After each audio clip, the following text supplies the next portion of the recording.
Bismillahirrahmanirrahim. Hello and good morning to everyone. I am Faraz Naqvi, currently leading the Iran program at Institute of Regional Studies, Islamabad. On the behalf of the President IRS, Ambassador Johar Salim, I would like to invite you all on this event, which is titled as Pak-Iran Economic Collaboration, Challenges and Opportunities.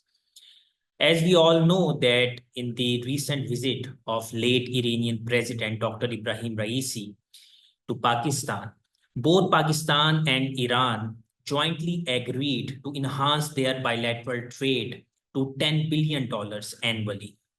Alongside, both the states have also agreed to broaden their areas of cooperation into the agriculture sector, energy sector, technology sector, as well as in the cultural domains as well.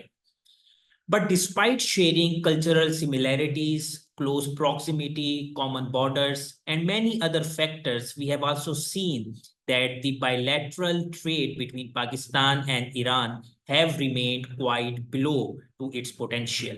Also, the economic investment opportunity and other opportunities regarding the finance have been very limited. Primarily, it is because of the US sanctions that have been imposed on Iran. But alongside that, we have seen that other countries, for example, South Korea, China, Russia, and some of the Middle Eastern nations as well, they have actually enhanced their economic collaboration with Iran. So to understand these dynamics, that what could be the possible solution to basically enhance Pak-Iran collaboration and how to evade the US sections, we have today two very important guests with us. The first one is Mr. Mohsen Shahshargi, all the way from Tehran. He is an eminent scholar and a PhD researcher, and he is associated with the Islamic Parliamentary Research Institute in Tehran. And he specializes in the economic domains, specifically in the context of South Asia. Second, we have Ms. Noor Fatima from Research Society of International Law. She is an eminent scholar and serving as a senior research associate in RSIL. She has a vast amount of experience spanning to governmental organizations, consultancy, as well as private sector as well. I welcome both of you, Mr. Mohsen and Ms. Noor Fatima.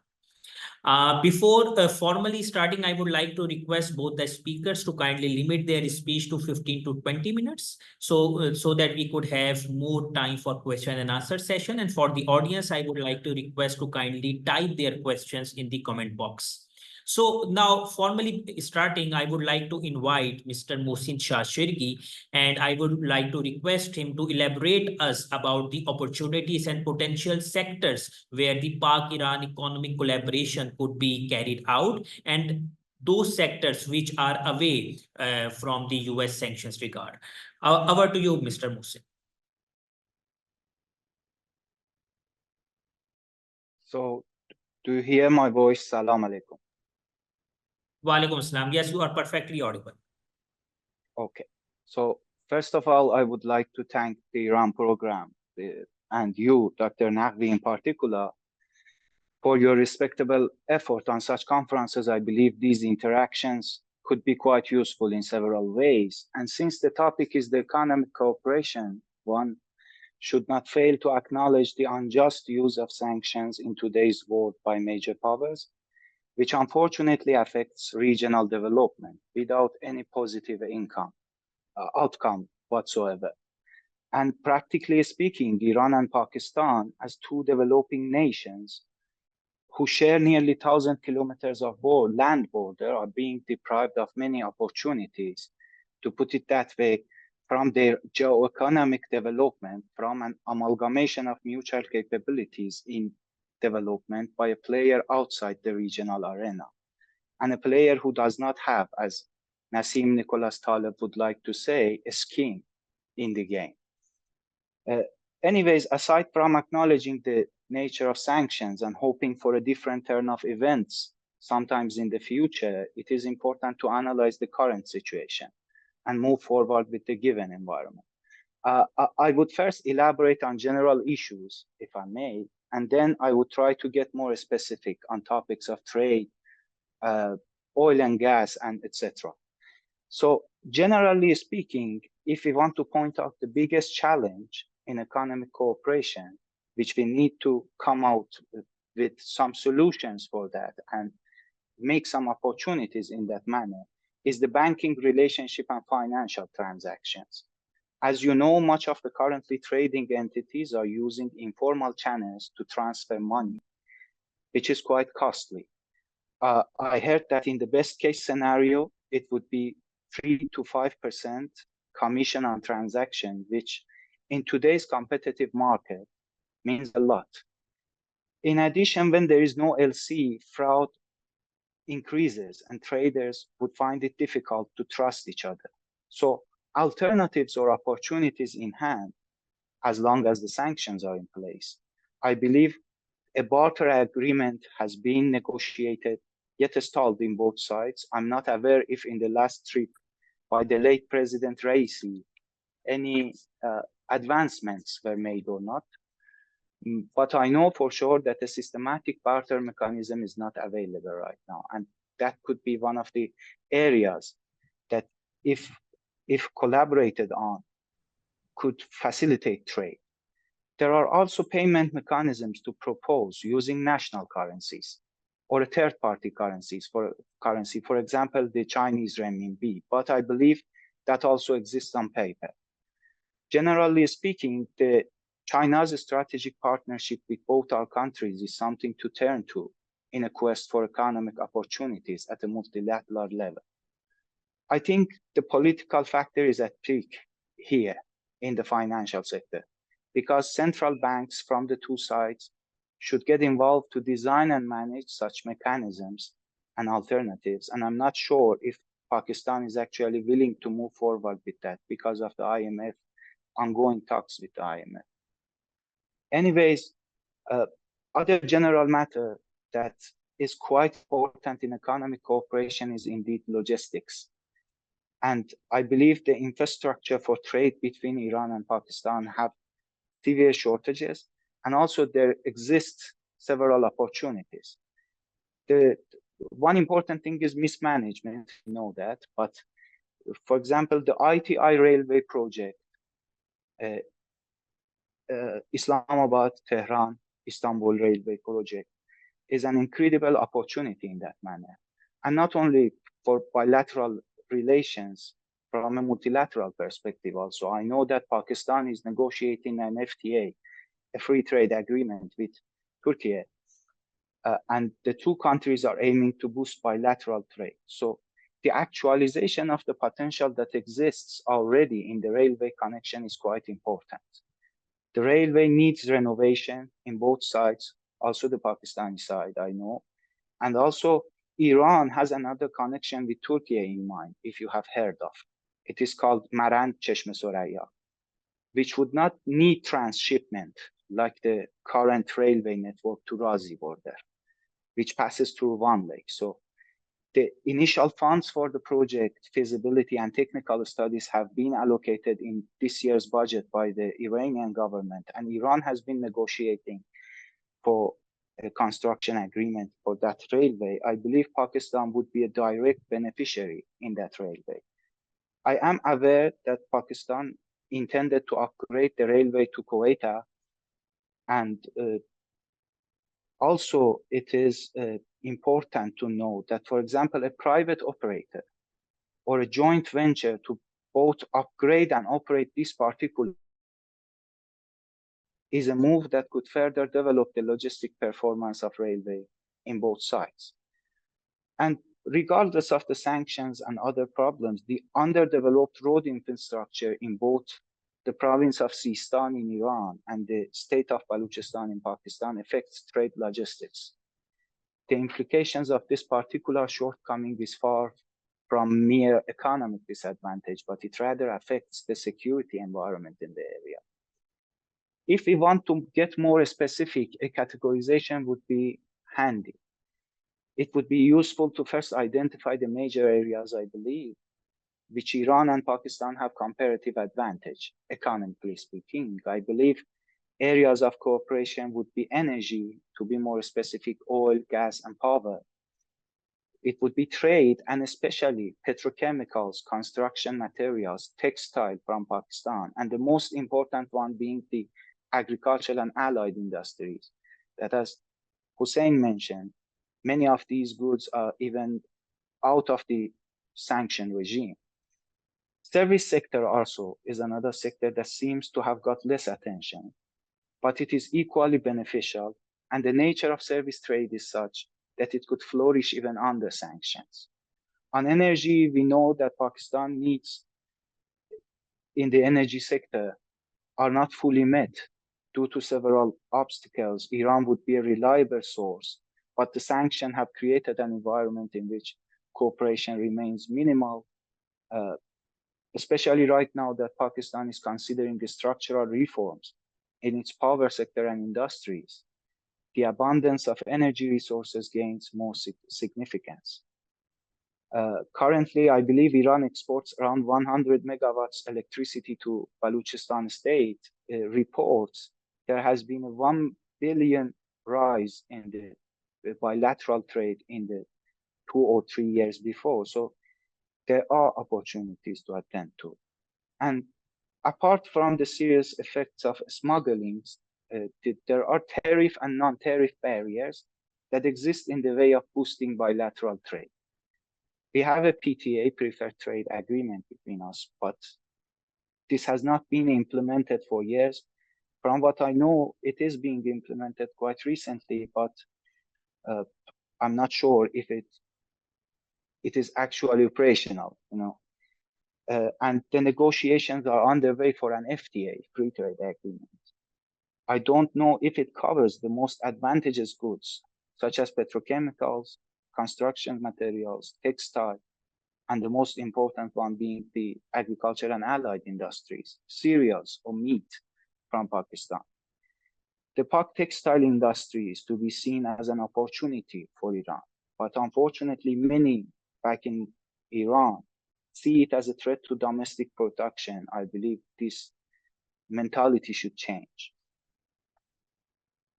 And acknowledging that the local communities could play a far greater role in cross-border trading is quite important.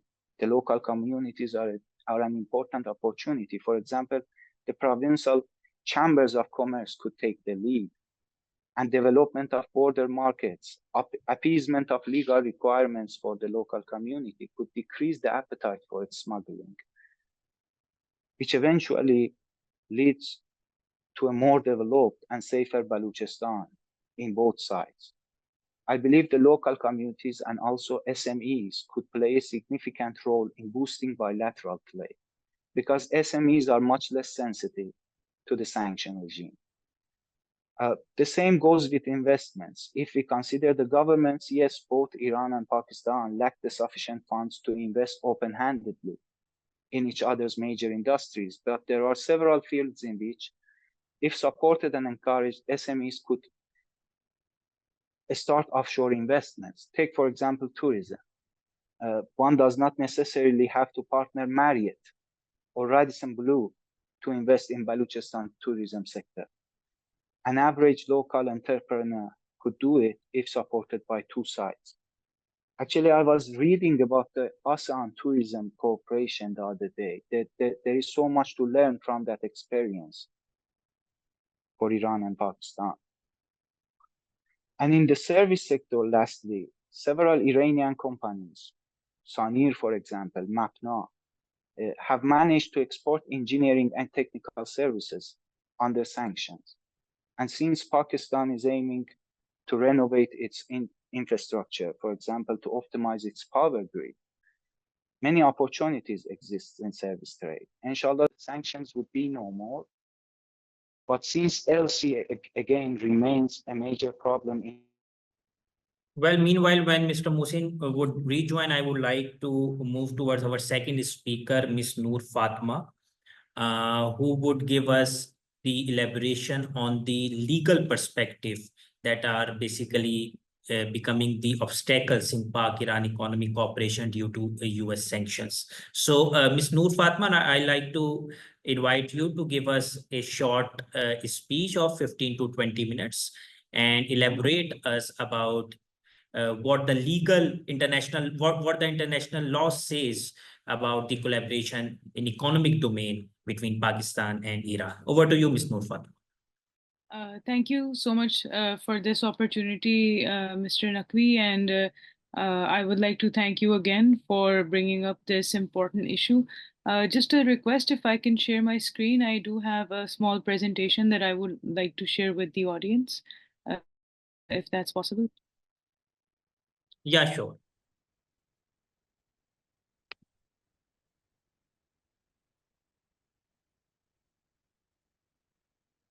Is my screen visible? It is visible, Ms. Noor. Okay, thank you so much. I have prepared a very small presentation on generally the application of sanctions around the world, what are some international perspectives on it, and also some extraterritorial applications. So just because I know I'm on a timer, I would like to introduce sanctions as a concept, especially how it is taken as by experts internationally. Um, it is actually defined as non-armed coercive measures adopted by a state or organization, and the specific aim is to put pressure on and ultimately induce a change in behavior of another state, group of states, or non-state target. Now, I think within this definition of sanctions, we can move on to see if we can answer the question of whether sanctions actually work or not. Uh, the general idea behind this is that apart from influencing behavior of states, sanctions are used to constrain access to resources, signal support of certain norms and legal tenets, as well as to reinforce stigma around a certain state or entity. When it comes to especially Iran and more recently countries like Russia, we see that this reinforcement of stigma is a huge hurdle. And in further in this presentation, I would elaborate on how this boils down to operational problems as well. When practically used, states can employ sanctions, and in our scenario, this would be for a posturing tool to cement themselves as leaders on a certain issue or agenda. The term sanctions is, while it might be easy to understand, the way sanctions are applied, it's important to understand how much of a reach they can have and how they can impact other countries as well.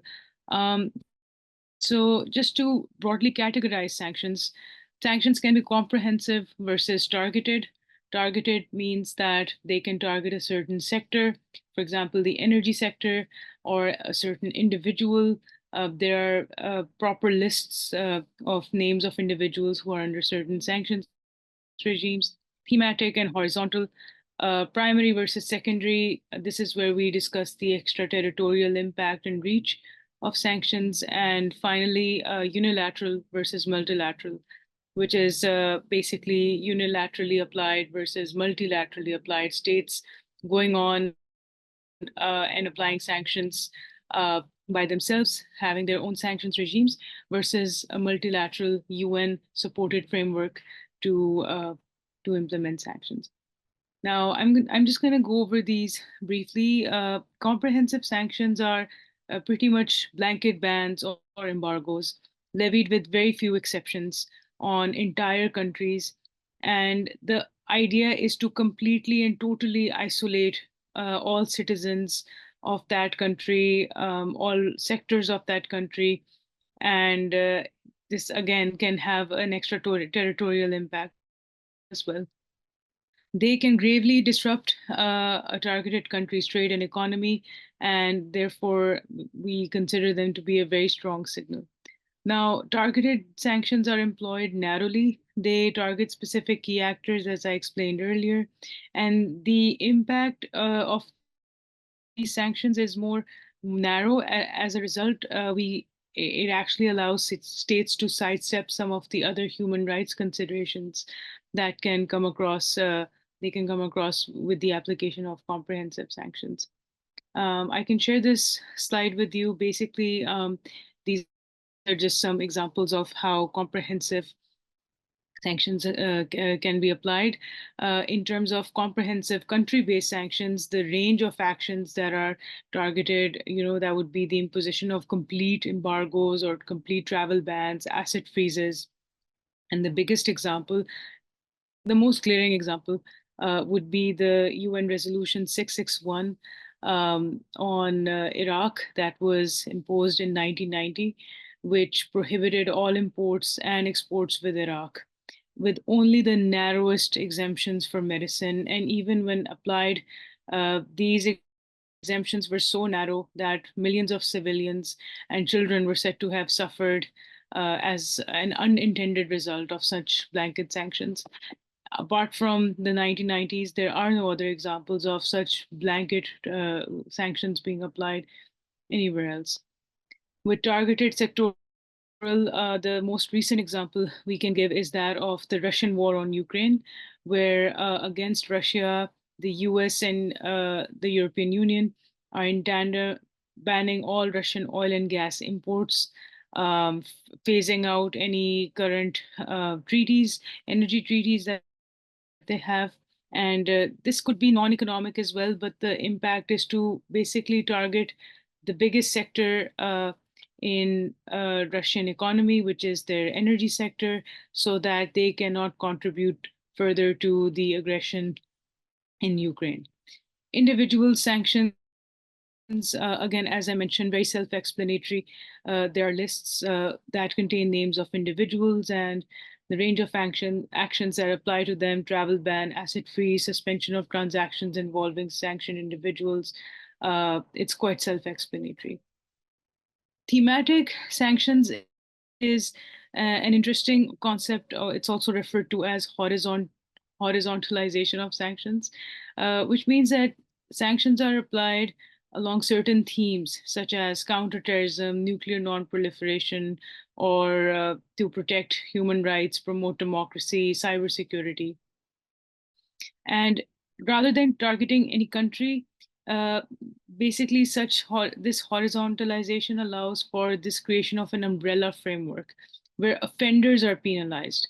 That means individuals, entities, or if entire governments or countries are responsible for any of these activities, then they can be penalized.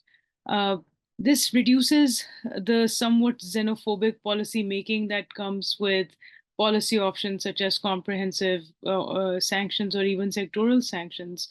What's interesting to note is that horizontalization is practiced extensively in the European Union, and that framework in itself presents a lot of judicial scrutiny. So that is to say, EU sanctions can be challenged in European courts on the basis of human rights violations.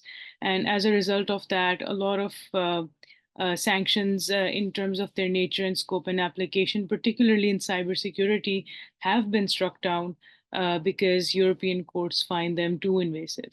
So this is an interesting thing that I wanted to share. Multilaterally or unilaterally, I covered prior. I'm just taking a look at the time. I have another 5-10 minutes. So unilateral approach primarily means that countries take matters into their own hands and apply sanctions. With the case of Iran, we see that the US is at the forefront of this effort. And what the US does is that it rallies other countries such as UK, Canada, Australia, and the European Union to apply sanctions unilaterally as well. So that just compounds on the number of sanctions that are being imposed. It allows countries to tailor sanctions with their foreign policy objectives and apply them. So what happens is that countries are signaling that yes, they are on this bandwagon and they are imposing sanctions, but it allows them enough leeway to tailor them so that their own unique foreign policy objectives can be achieved as well. Now, multilateral sanctions are extremely critical for us to look at because these are sanctions that are applied through multilateral forums, primarily the United Nations. These sanctions employ the language of the UN Charter. This is where the international law element really starts to play up. And they focus largely on threats to international peace and security, and particularly on violent inter and intrastate conflicts. We've seen them being applied in counterterrorism. Might not be as legitimate as envisioned. Now, this is where we come. I'm just going to skip to this slide. When discussing extraterritorial or secondary sanctions, basically, this means that a country can attract certain sanctions by trading with a sanctioned country. And I think it's very clear in Pakistan's case, country A was sanctioned, country B, sorry, is sanctioned by country A. Now, if country C decides to have trade relations with the sanctioned country B, because country A's sanctions regime is so wide, it can actually attract a lot of provisions to itself. So country C now faces secondary sanctions in the form of certain key restrictions. That is to say, what we were just discussing, if we take the Iran gas pipeline as an example, the and Pakistan, who wants to have, say, energy relations with Iran, is now under threat of attracting sanctions on itself and therefore impacting its economy. What's interesting is that I was going through some certain reports and I found that in front of the Human Rights Council in 2015, Pakistan actually made the case that the Iran gas pipeline was something so critical to Pakistan for our own development, and the fact that failure to complete this project would have an adverse impact on the human rights of citizens of Pakistan, especially with regards to their rights to life, food, health, development, education, and employment, as well as national and socioeconomic growth. These fundamental rights were, of course, not just guaranteed to Pakistanis under our constitution, but it was argued on this forum that it was also included as part of key international human rights governance as well. So this report summarized that the impact of comprehensive sanctions on Iran was felt most by marginalized communities, including women and children, hindering progress and emancipation. Now, here is a list that was provided to the UN at that time of how potential US sanctions would impact Pakistan in case Pakistan completed its part of the bargain and the Iran-Pakistan gas pipeline went through. So if the US government made a determination, then at least 5 of the following sanctions would be imposed on Pakistan. The list is on the screen for everyone. Prohibition on receiving US export-import bank assistance, prohibition on receiving US export licenses, prohibition on receiving loans from financial institutions in excess of $10 million in any 12-month period. Bear in mind that we have an IMF program going on for financial institutions, prohibition on acting as primary dealer in the US government, etc., etc. It's quite an extensive list. But what's important is that even imposition of one of these items could be severely, severely disruptive to Pakistan's economy, given how vulnerable it is at this stage. And this is something that, beyond the legal aspect, we have to grapple with. Are sanctions legal under international law? The answer is, I hope it was a simple answer, but as is with international law, sometimes it's important to analyze the language and see where that takes us. So the UN Charter prohibits the use of military force between states, except in cases of self-defense. And a military sanction can only be decided by the UN Security Council, acting under Chapter 7 of the UN Charter, only in cases of threats to international peace and security. So Articles 41 and 42 of the UN Charter are very, very critical to analyze in this particular regard. What is interesting is that when we look at the UN General Assembly and other regional international organizations, there is a lot of movement from the global south protesting the harmful application of economic-based sanctions, particularly, and also extraterritorial sanctions. That is to say, any sanctions that have an extraterritorial impact or reach, or secondary sanctions, as we just discussed. The UN General Assembly passed a resolution which called upon states not to recognize any unilateral, extraterritorial, coercive economic measures or legislative acts imposed by any state. That is very strong signaling in terms of international law about the norm of extraterritorial sanctions. And furthermore, the regional organization, Asian African Legal Consultative Organization, ALCO, also purports that unilateral sanctions are of an extraterritorial character, therefore could constitute a violation of international law. So these perspectives, the way international law evolves over time is that such perspectives are co-opted into the major framework of international law. Of course, it takes a lot of time, it takes a lot of effort and lobbying by key countries to ensure that cooperation is promoted rather than the imposition of economic and especially unilateral extraterritorial sanctions. But the reality is, and I'd like to share this little illustration, states like to purport this political position that we are an independent state, we can do whatever we want. However, the legal position is that you are bound by international treaties, you're bound by international obligations. And if it is a UNSC resolution, if it's a Security Council resolution, you cannot sidestep that as a member of the international community. You are required to enforce that.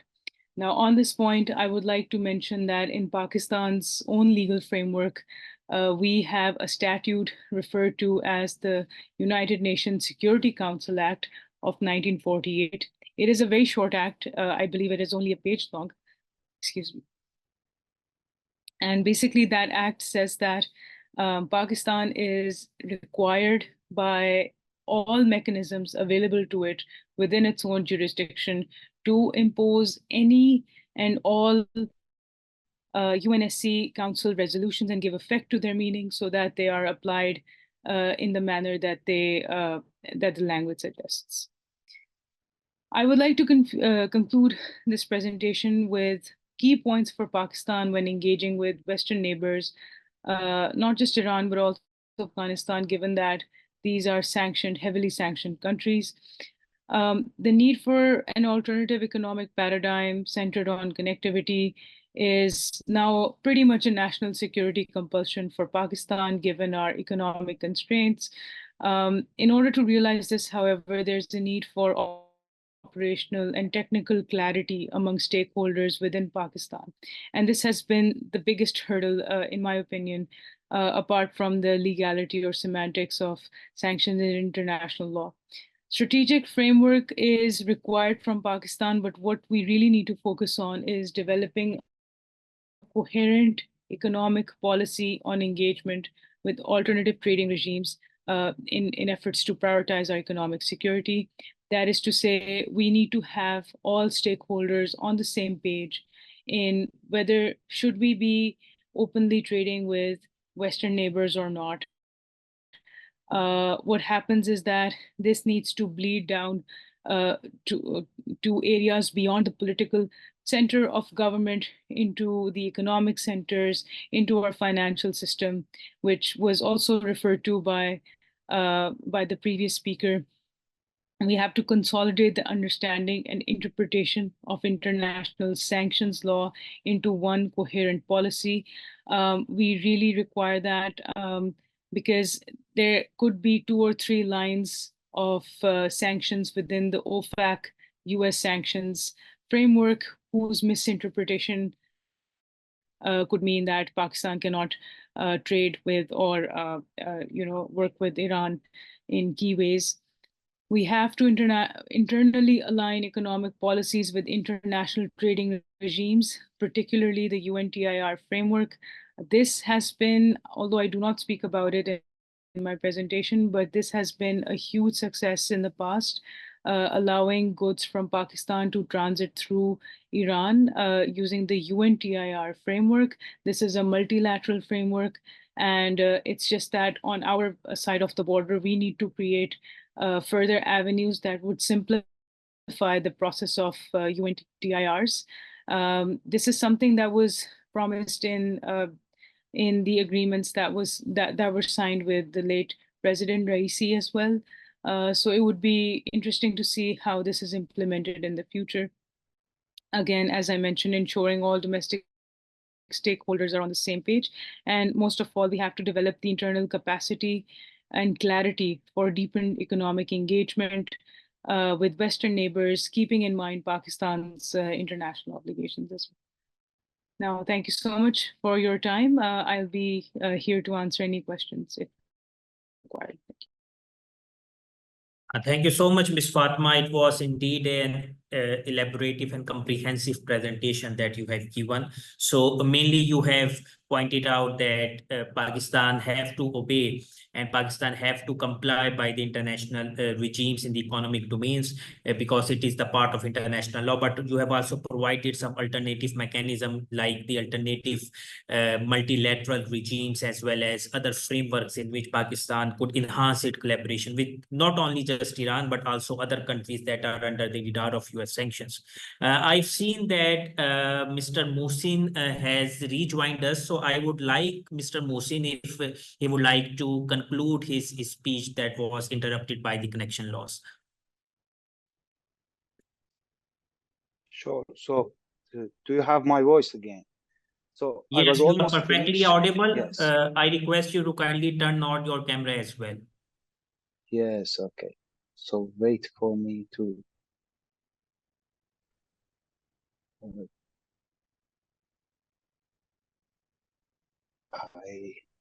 I am having a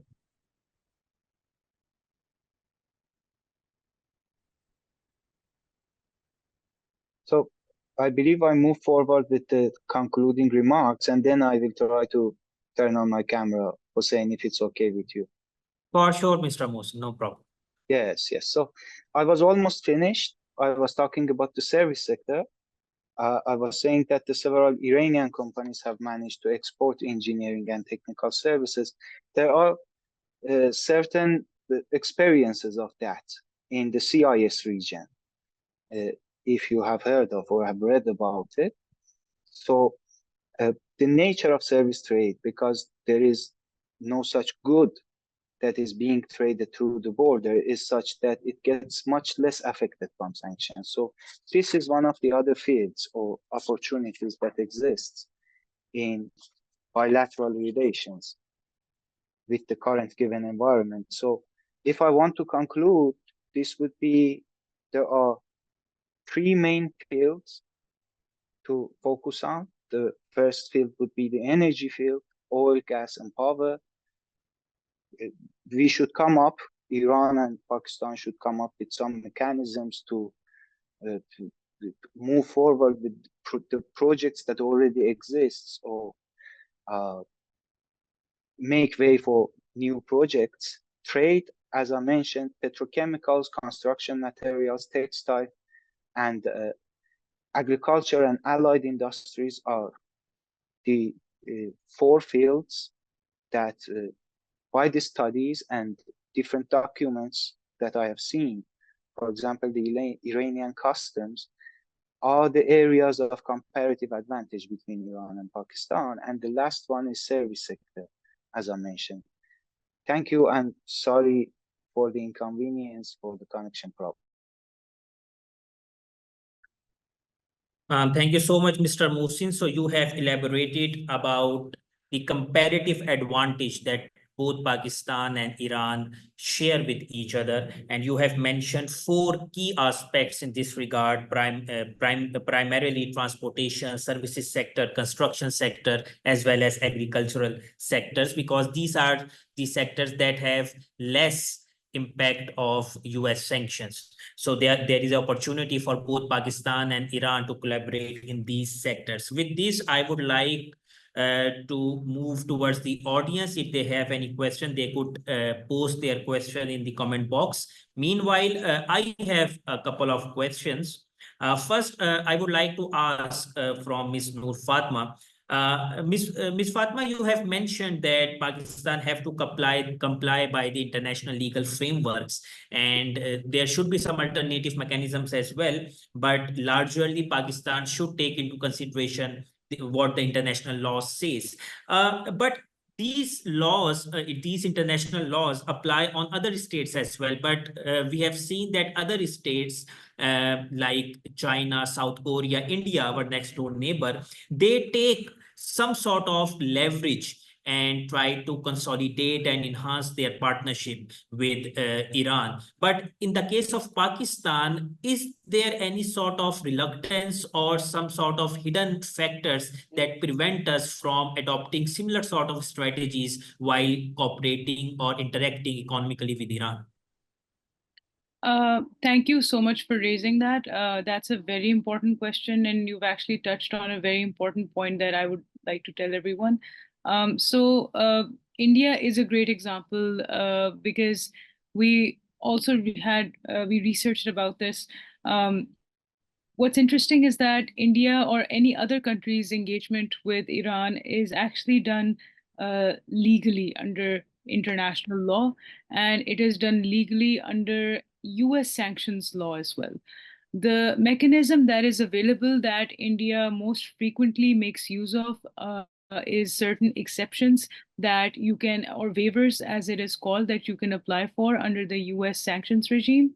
And India makes the case not just economically, but also diplomatically on how cooperation with Iran would further its regional goals, its economic goals and objectives. And in that case making, it is able to convey the point and get that waiver, get that exception, which allows it to collaborate with Iran. So now we see that in terms of Pakistan, I would maybe frame it as not just a lack of capacity issue, but a lack of understanding of international law issue. It is something that the government needs to work on, primarily bolster its understanding of international law, as I mentioned earlier, bolster its understanding of international sanctions law, US sanctions law, OFAC sanctions. It would be interesting to see how that pans out. But although Pakistan, I believe, has tried to apply for waivers, they have not gone through in the past. I am unsure of how that framework, what arguments were used or how that came across. That information is not available publicly, but it would be interesting to see how Pakistan could leverage that in the future, given now that although we are reliant on the IMF and other financial institutions for support, it's just that given the economic situation of the country, given how dire that it has become, it would be interesting to see how the US views that. So that's my answer to your question. Linking to that, Ms. Fatma, you have mentioned about the waivers. So we have seen that when the US campaign of maximum pressure against Iran was implemented, certain states, 7 states to be precise, they were given the waivers, including Japan, South Korea, India, Turkey to an extent. So is it under some sort of legal framework that such waivers could be applied? If yes, why aren't those waivers applied universally? For example, in the case of Pakistan, we have not given any waivers by the US. So it is related to some legal framework, international law perspective, or is it purely a matter of geopolitics or diplomatic interaction or diplomatic maneuvering? It's not a question of international law, really. It's a question of US sanctions law. And secondly, this is where the political aspect does play in. So you can see that the countries that were granted these favors were primarily, by far and large, US, I don't want to say US allies, but countries aligned with the US on a lot of key issues, even if you can't categorize all of them as allies. But what's important is that the decision of whether to grant a waiver at the end, it is, I personally believe that far beyond the legality, there is, of course, a geopolitical economics element to it. There is that political element that we cannot run away from. But what can be mitigated, though, is the way we diplomatically put forward our case. That could be perhaps done in a better aspect. Your point well taken, Ms. Fatma. There is a question for you, Mr. Mohsen, that free trade agreements that were signed during the visit of late Iranian President Ibrahim Raisi, do you think that those free trade agreements would be implemented? Because there have been some sort of, you can say, delay in signing the free trade agreement between Pakistan and Iran. Although Pakistan and Iran have already signed preferential trade agreement back in 2004, 2005, but for the past 20 years, the FTA has been lingering on. So how do you see that under these banner free trade agreements that have been signed could be implemented and would be beneficial for both the states? Well, I believe it would be, I believe from the Iranian side, let me say at first that from what I know, they are trading the final lists between themselves about the HS codes or the certain products that are going to be included in the free trade agreement. If I recall, it was about if the FTA is applicable and if the FTA is up and working, we would have a 15% the tariff decrease in many goods that are currently heavily tariffed.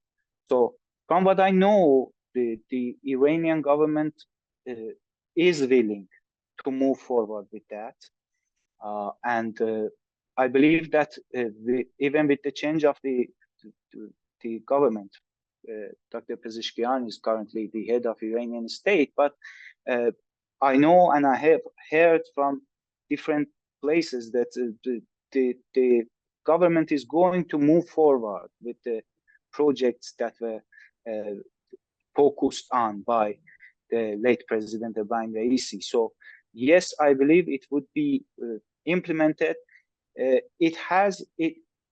are certain I believe threats or challenges that the PTA also had.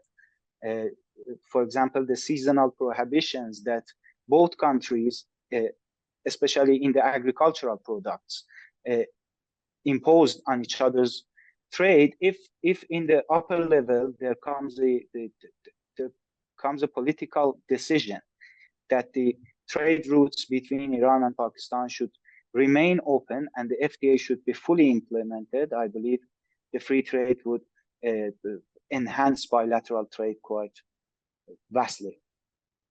Mr. Mohsen, drawing from your statement about the political decision making, my colleague Mr. Imran Sardar has asked a question that do you think that despite the will of both the states to economically collaborate with each other, but in the end, we both are lagging behind our potential. So it is really a matter of political will, or it is actually the geopolitical constraints that prevent both Pakistan and Iran to collaborate economically with each other? Well, as unfortunately, I missed the part of Ms. Fatima's presentation, but as she truly mentioned, and I want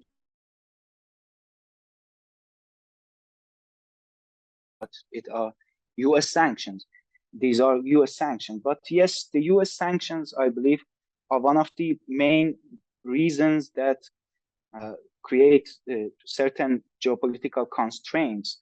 But there has been, for example, when I was studying Iran's relations with economic relations with other neighbors, for example, in the CIS, there have been, when there is a political will in the high level of the two governments, there are certain moves by the government that can be done to facilitate trade. So regardless of, for example, as I mentioned, we have a barter trade agreement in negotiation, but the two sides, especially the central banks, have not fully cooperated on the project. So maybe there are some structural restraints, but I believe the political will would also contribute vastly to the facilitation of the trade between two countries. Your point well taken, Ms. Mohsen. Mr. Mohsen, Ms. Fatima, we all know that obstacles are there when it comes to the formal trade between Pakistan and Iran. My colleague Varda has asked a question that do you think that the informal trade that exists between Pakistan and Iran, the smuggling specifically, is it consequential for the formal trade between the two countries, or is it a complementary solution to evade the US sanctions?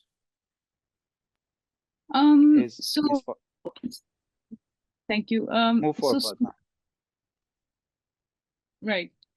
So smuggling, I would not term as informal trade. Rather, smuggling could be an issue of potentially breaching local criminal laws in Iran and in Pakistan.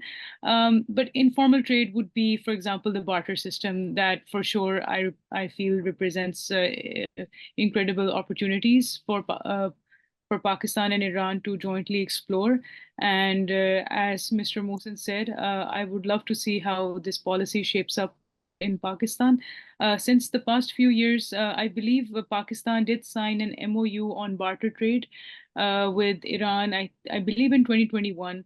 But in terms of implementation, we did not see a lot of work being done in that department.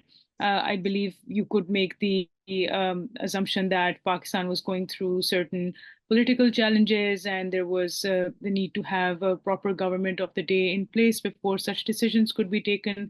Now that those issues have been largely sorted, so it would be interesting to see how that pans out. What is interesting is that until and unless we have formal cooperation between the financial sectors in Iran and Pakistan, these informal mechanisms are all that we have.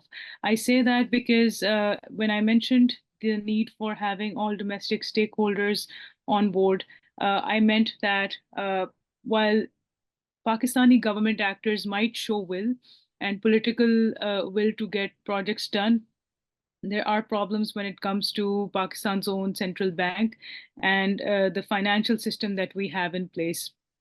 As you are aware, Pakistan was grey-listed by the Financial Action Task Force and was asked to complete a comprehensive 34-point action plan just to prove its place in the international financial system under the threat of being blacklisted by the FATF because there were concerns that our financial system was posing key terrorism financing and money laundering threats to the entire world. Actually, it's because of experiences like this that the financial sector in Pakistan is very, very overcautious, is the term I would like to say. So even if SMEs or businesses in Pakistan are willing to trade and the government is willing to facilitate, it is the financial system aspect that provides the biggest hurdle, with the state bank and Pakistani banks being extremely reluctant to open LCs or anything that concerns Iran. There are circulars and rules and regulations framing Iran as a high-risk jurisdiction, and therefore there is a complete blanket ban on any trade, any transaction, anything involving Iran as a jurisdiction. So for Pakistan, the TIR system that I mentioned was the only way in which Iran could be involved as a potential trading partner, although that would not mean it's not a trading partner, it's a transiting country. But this is the only framework that has seemed to work within the constraints of our financial system. So This is really a question of Pakistani stakeholders coming together and forming one cohesive policy on how do we take things forward. It's a little deeper than merely having political will. I see when we spoke to stakeholders some time back, there was political will. There was also a lot of push from the private sector to go forward with these agreements. Everybody realizes the potential and opportunity that is here. It's rather the financial sector that needs further to align itself with what the government and the people want. Thank you. Thank you so much, Ms. Fatma. My last question, and it is to both of you, and it is asked by a colleague of mine, Ms. Warda, that perceptions, public perceptions or mutual perceptions play a very imperative and crucial role for building the trust of investors and traders in both the countries. So how do you see that those perceptions play a role in complementing or obstructing the economic investment in both the countries? And if those perceptions are negative, so how could they be transformed into a positive domain? Starting from you, Ms. Fatima. Sure. I definitely believe that public perception is critical. I feel that in Pakistan, as I mentioned just now, that there's a lot of push for further trade with Iran when it comes to the business sector, the business community, and even SMEs for that matter. Everybody realizes the potential existing here. In terms of the international public perception, now that is something that both I feel Iran and Pakistan both have an image problem internationally, but locally, this pretty much falls on the governments of both Pakistan and Iran to further promote harmony, promote cooperation. Within the part of the MOUs that were signed earlier this year, there was a lot of emphasis on cultural cooperation and exchange. Now, those factors work very well in the long term to alleviate any negative media concerns and improve public perceptions. I feel the international public perception is the one that we have to worry about, not the public perception between Iran and Pakistan. That's just my opinion. Thank you. The same question for you, Mr. Mohsen. Yes, I believe Ms. Fatima mentioned correctly. Originally, what I see back in Tehran or in the Sistan province, the public perception between Iran and Pakistan has further developed to a positive notion or perception. But if the local communities that I mentioned in my presentation or in my speech, I believe that is one of the areas that could further move the either trade or either the cultural relations. We should, both of us, I believe Pakistan and Iran should make way for the local communities of the two sides of the border to participate in the processes. And if we give the local community, we give the state level or provincial levels the more power and more authority in the bilateral relations, either on the cultural cooperation, either on trade or etc. I believe the cultural links, the shared identity as two Muslim majority countries, and several other factors would come handy, would have a positive effect on the bilateral relation. And so if I want to conclude, I believe we don't have a perception problem with each other, but we do not fully use the cultural elements or the local capacities that exist in bilateral relations. Thank you, Mr. Mohsen. Thank you so much. So with this, we have now moved towards the conclusion of our event. And just to conclude what we have all discussed today is that there are 4 major elements that need to be worked upon. The first one is identifying those sectors which have the potential for bilateral collaboration, and those sectors which have a very minimalist role in the US sanctions. The second one is that under no way we have to comply by the international law, and we have to work under international law, try to find out the alternative mechanism by complying with the international law to prevent ourselves from sanctions as well. The next step should be the political will. While there is a tendency for both Pakistan and Iran to collaborate with each other, what we really need to do is to show our political will, and that could be showed by finding out alternative routes that have been mentioned, primarily the UNTIR and other transit mechanisms. The last one is the soft power, the use of soft power. Yes, there is an issue of both Pakistan and Iran when it comes to the international public perception, but as far as both of the countries are mentioned, they both have a very positive image of each other. So we have to enhance people-to-people context. We have to enhance the cultural dimensions between Pakistan and Iran, and it would help in rebuilding the trust of investors as well as traders and merchants.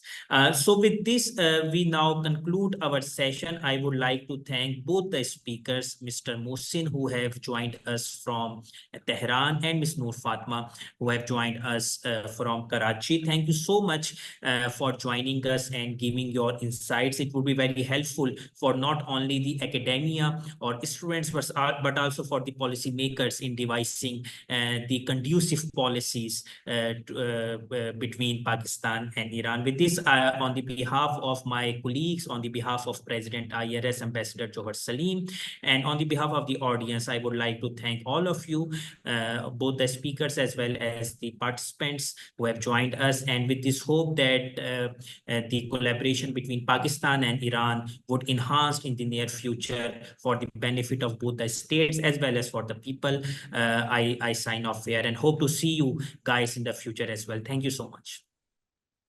Thank you. Allah Hafiz. Take care. Allah Hafiz.